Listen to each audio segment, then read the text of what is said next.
Well, good morning, community. Welcome to Strategist podcast, Executive Experience. I'm your host, Aaron Avila.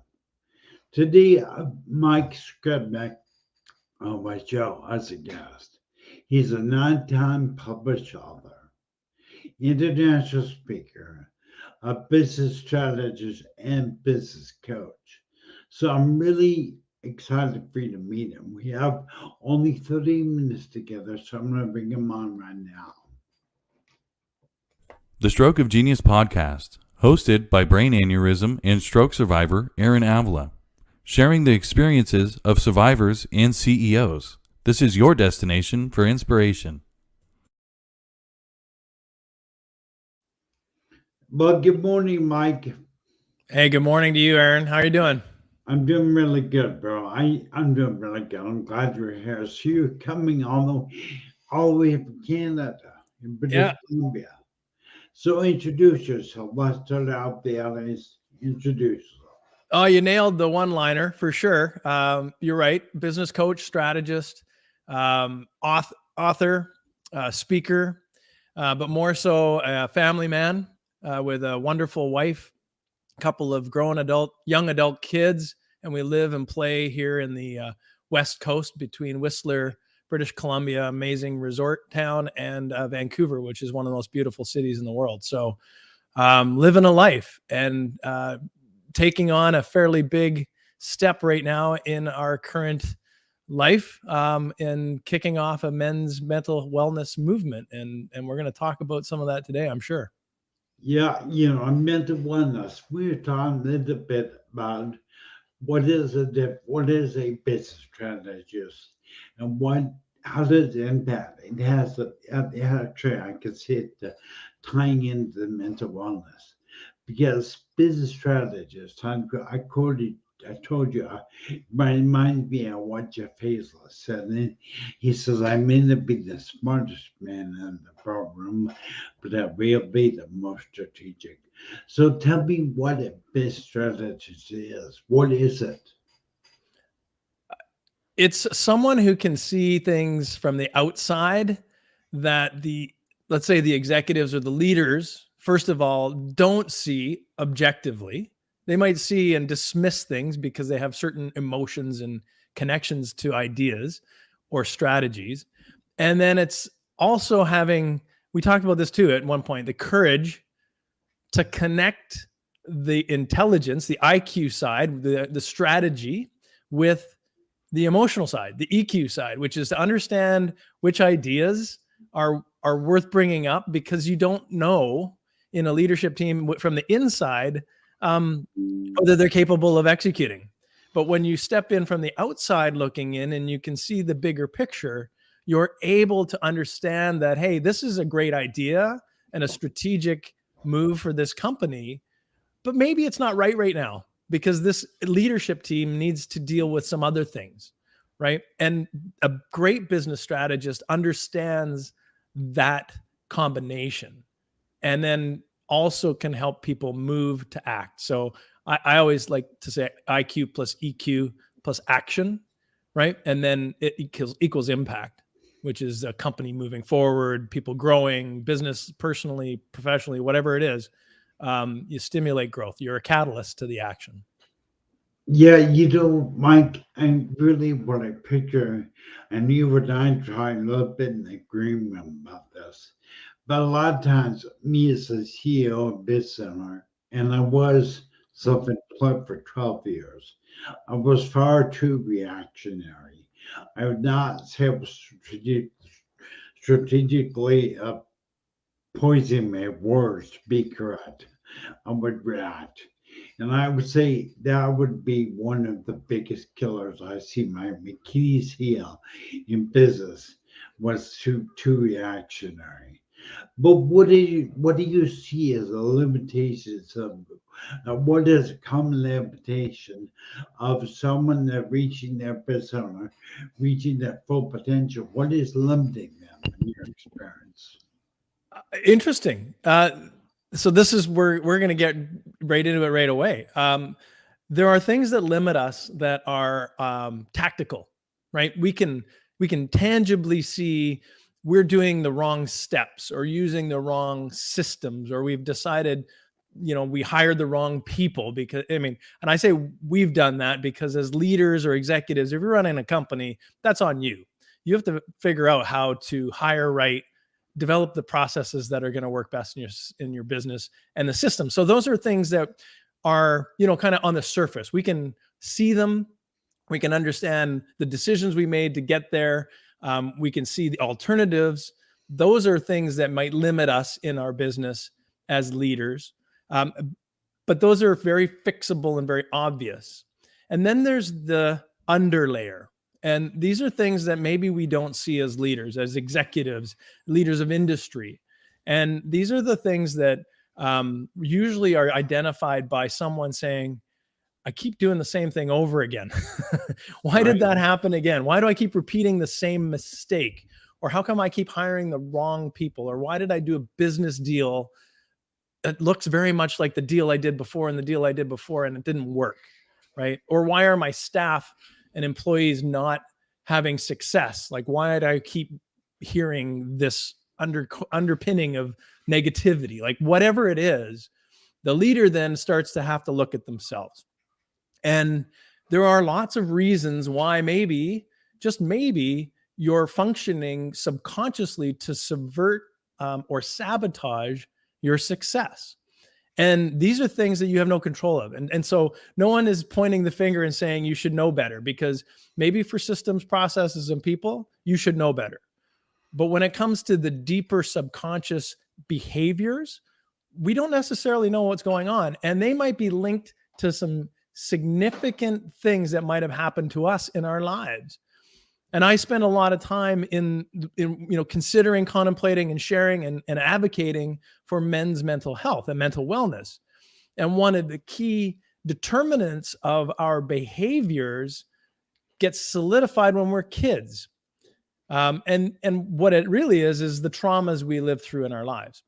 And when I say traumas, now it could be your parents breaking up, divorce, death in the family, accident, could be abuse, childhood abuse, sexual or physical abuse, whatever it is.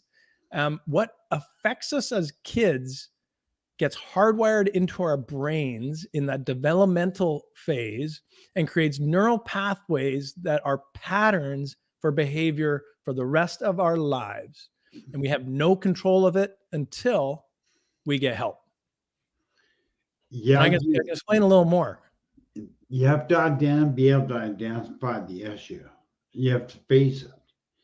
I know I have things in my life that I used to run from, and they've caused me to be that overactive, maybe angry a person. But once I began to face my fear, I talked about fear, and I sort of faced the thing that scared me, it made me less reactionary, made me more strategic. I'm curious, Mike, why do men in general avoid dealing with or admitting the negative behavior patterns they have in their lives? Oh man, this is a big one. Because we're fearful, scared, shameful, guilty. We feel a lack of worth. There's a good starting point if you want to really dial it up.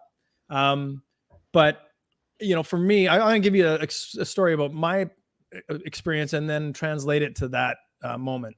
And so here I was, 40 years, 30 years in particular, as an adult male working in business, finance, business coaching, male-dominated environments.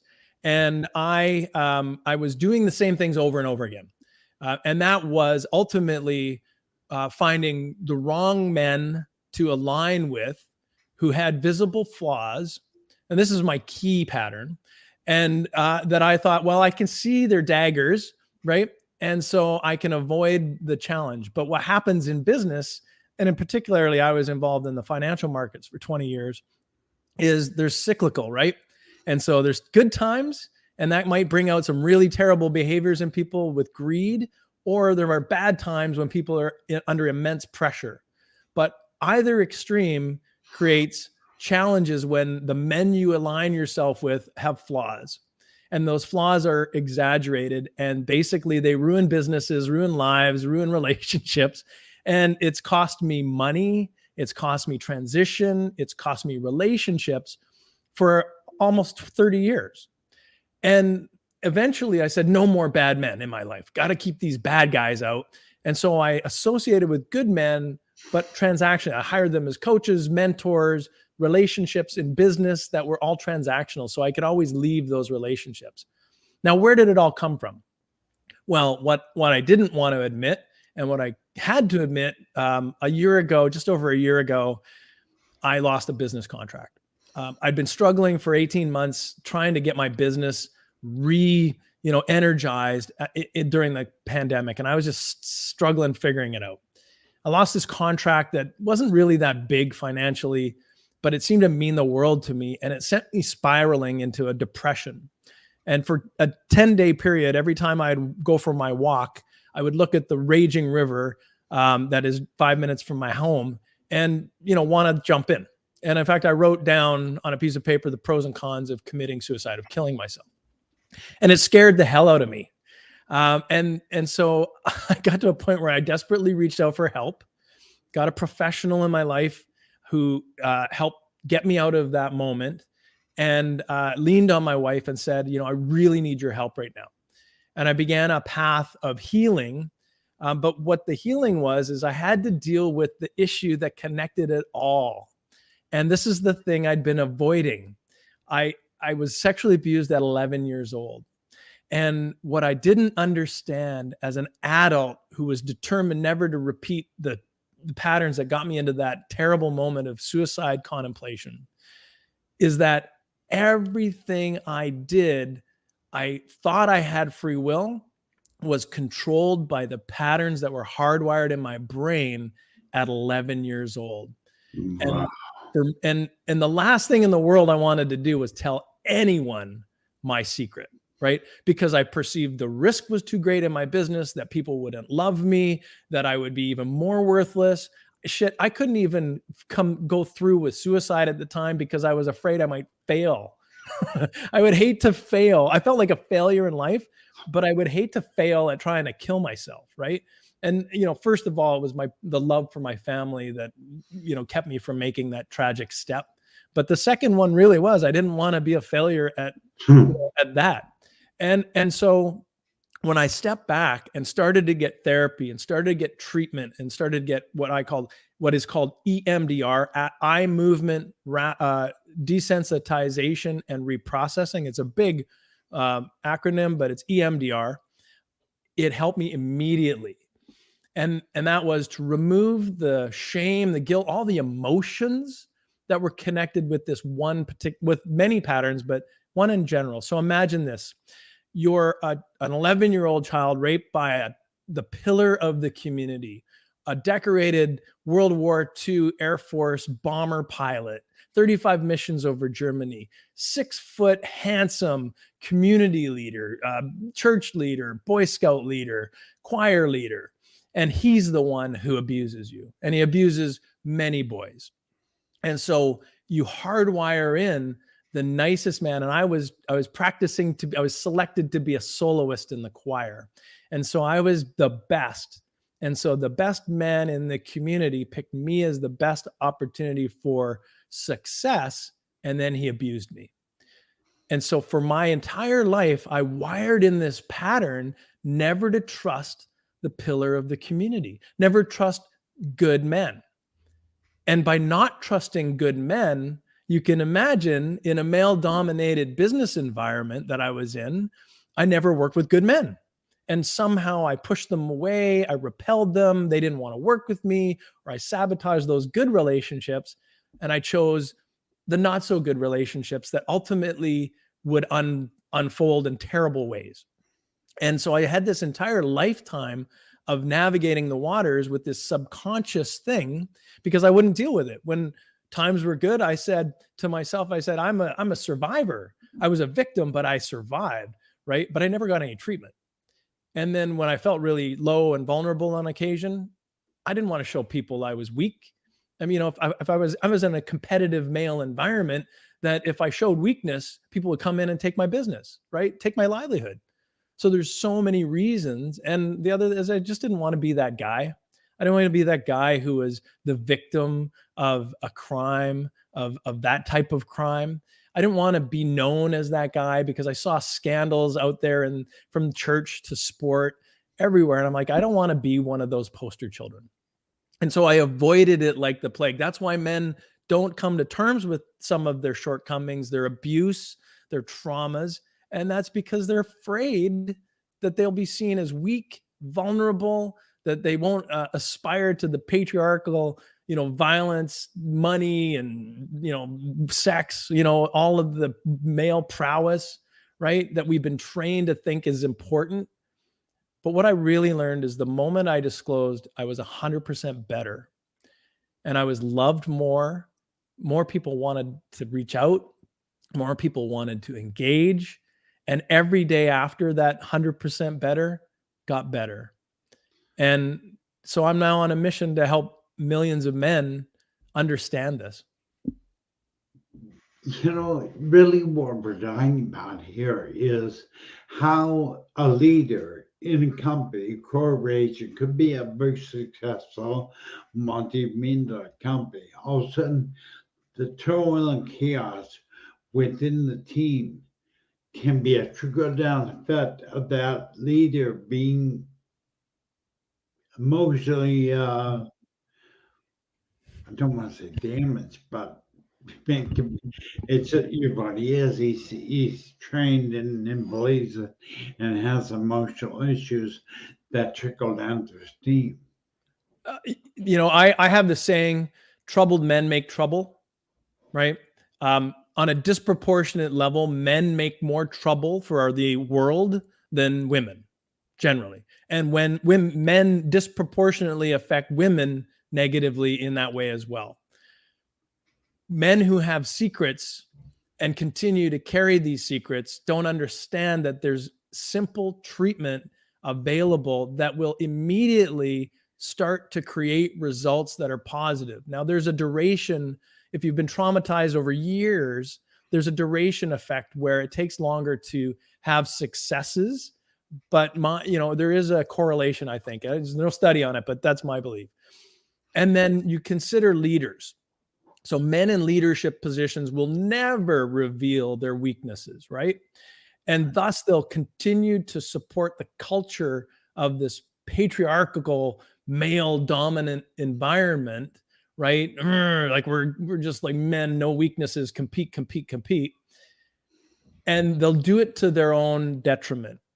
A good friend of mine and a PhD out of California State, Fullerton, Ryan Gottfredson, has written a number of books. One is recently one called The Elevated Leader. And what he said is that 75% of bad leaders have trauma, right? That's his research. That's his finding.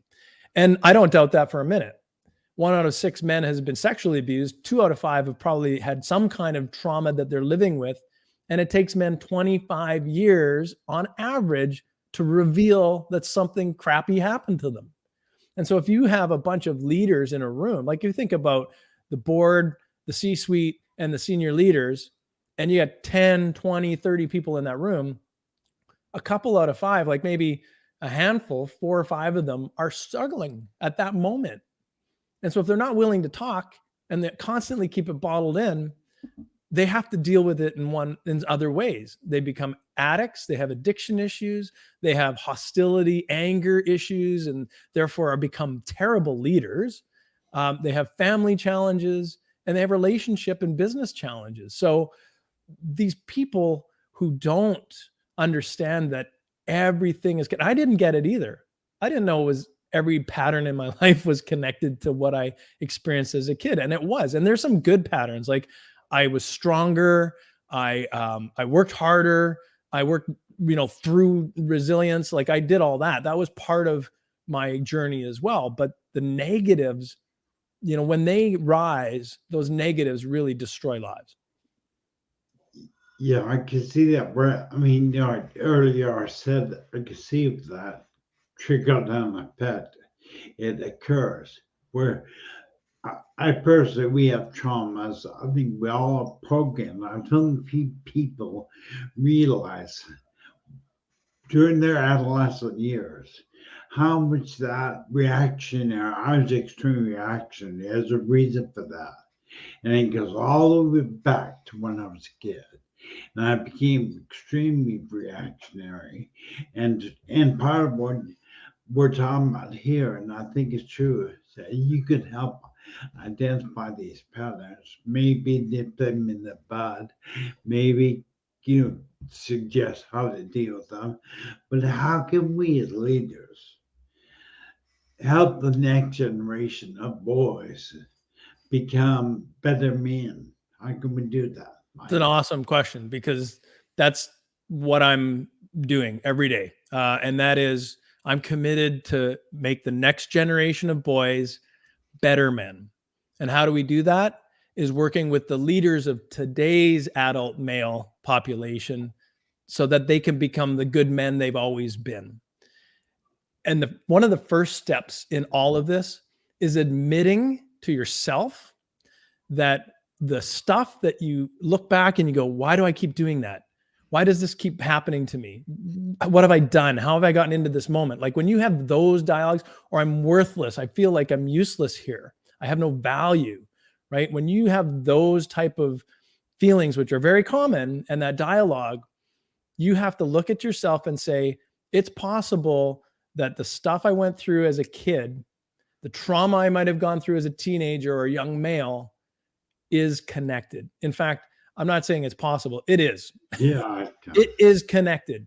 Your brain wired itself a certain way to protect that young boy, young man, whatever, right? And it is not necessarily congruent with what you need in a normal, regular setting in social society, right? And so we need to first acknowledge that it is connected. Not it could be, it definitely is connected. Then we have to reach out to someone we love and trust in our circle and share with them what happened, right? What it was. And maybe it was your father sat beside you at the table every single night and called you a piece of shit. Like maybe it's that. Or maybe your parents died when you were young. Whatever it was, whatever that trauma was, you need to address it and bring it to the surface. Then you need to go from your loved one, that person you trust. And it doesn't necessarily, sometimes our family is not our best place, right? And take it to the next step, and that is find a professional that can help you. And I personally am extremely biased to a professional who does psychotherapy combined with EMDR. And the reason I say this is EMDR is a therapy that addresses trauma. It removes the emotional anxiety, pain, and stress that is caused by the word, our words. Like I have, my book talks about it. It's about the words that are connected to patterns. So my words were shame, guilt, fear, anger, worthlessness, right? And hopelessness. And they were connected to all these patterns that I didn't understand. EMDR helps remove that connection and helps us look at those underlying patterns, those behaviors. And once we can have those behaviors identified, once we become aware, we can disconnect that relationship between the emotion that's crippling or causes us to do stupid things in our lives with the patterns that were built. And once we can do that, we can start to reconstruct the patterns, right? So emotions like happiness, joy, feelings of authenticity and acceptance, like these things just can happen for us. Like normal, I say normal, everybody's got dysfunction, right? But it can happen in a normal setting, which means, there are people who've never experienced any kind of significant trauma. They're happy, stuff happens for them, in good way. They put off good energy, right? It's like they have no cares in the world. Well, that's because they're not dealing with these patterns that limit them all the time. And so once we remove that and start rewiring our brain for positive patterns, our emotions start to be disconnected from those patterns. We just experience them. when we have sadness or depression states, and occasionally, like we all do occasionally, they come and go. It becomes more typical, right? So that's really the key, is you disconnect these underlying patterns from these emotions, and you can start living through life with systems and strategies that you can use to deal with negative emotions. Yeah, it's just amazing. That the people may be out there wondering why we're discussing personal matters about business, but I mean, there is a correlation. There is like you just said, it's not an if, it's for sure. There's a definite correlation between the business leader and the emotional trauma that they went through as children. And it doesn't have to be sex, it could be abuse, it could be physical, Yeah. it could be drinking. Sherry James is out there, and she's excited to see you, and I guess you're going to be mentoring her coaching on someday. Sherry James, thank you for being out there. Appreciate it. I see. Sorry, I just saw the comment. That's awesome. Yeah, she's an awesome lady. Done. Yeah, bringing some padding. We're adventure kit people, so we'll be out on bikes and we'll be out in the mountains too. Aaron, the thing is there is so much drama, sensationalization.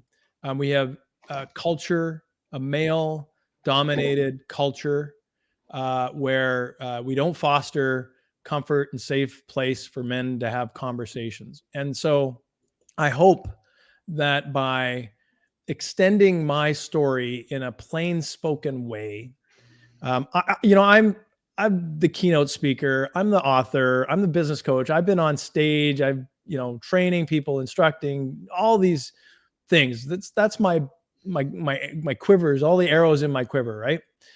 I can go do that. And I'm not going to get on stage. I'm not going to make this massive, scandalous statements. What I'm going to do is bring the conversation down like this.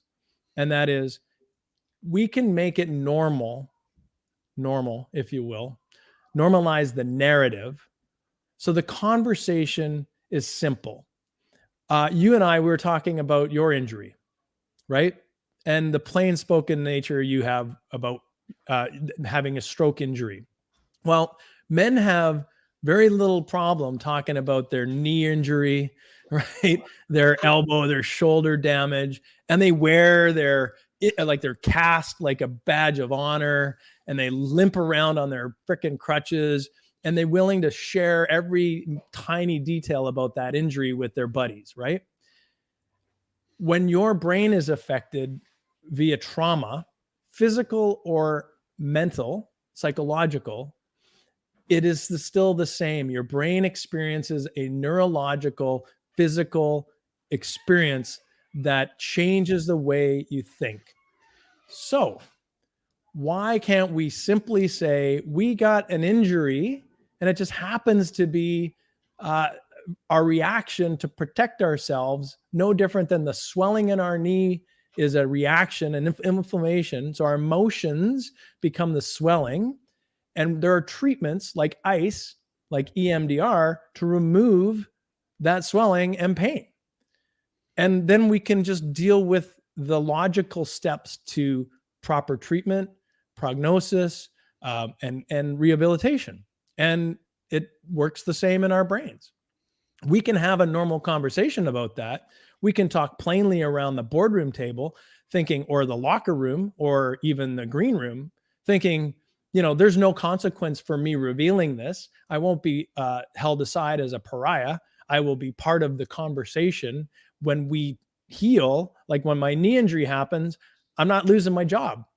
You shouldn't feel that when your brain is injured or you're dealing with a rehabilitation of whatever it is, that you should lose your job for it.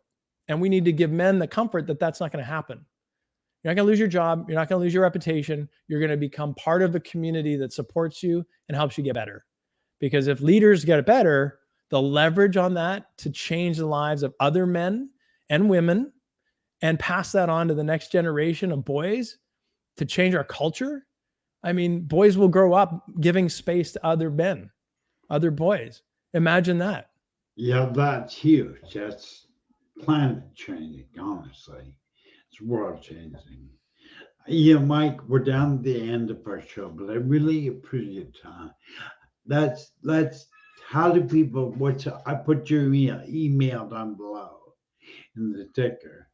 But is that what are some of the social media ways people get audio? Yeah, Aaron, I hang mostly in LinkedIn. I'm going to blog almost daily in LinkedIn, share what I'm up to. So LinkedIn, Mike Skrypnek is where you'll find me. And my website, that is mikeskrypnek.com. And if you / unlimited worth or unlimited worth project, you're going to find me. You're going to find my podcast. The new book is still being pre-sold, but we're ready to publish for the first week of September. I can't wait. I finally feel like it's going to happen. It's been a month delayed, so we're making good time here. And Google my name and you'll find me. But LinkedIn and my website are where you're going to find all the stuff that I'm doing. Yeah. Okay. Well, great. Convenient. Make sure at the end, but later today after the show, if you have the links to your books, links to your assets, and people can get audio. But I really want to say thank you for being Mike. I really appreciate it. And I want to encourage you, audience, if you're in need, I want to bring your business to a different level, a more real level, then get on Mike. Definitely call him. Mike, appreciate being there. Thank you very much. Aaron, thank you so much for having me today. Bye, bro. Set me on fire.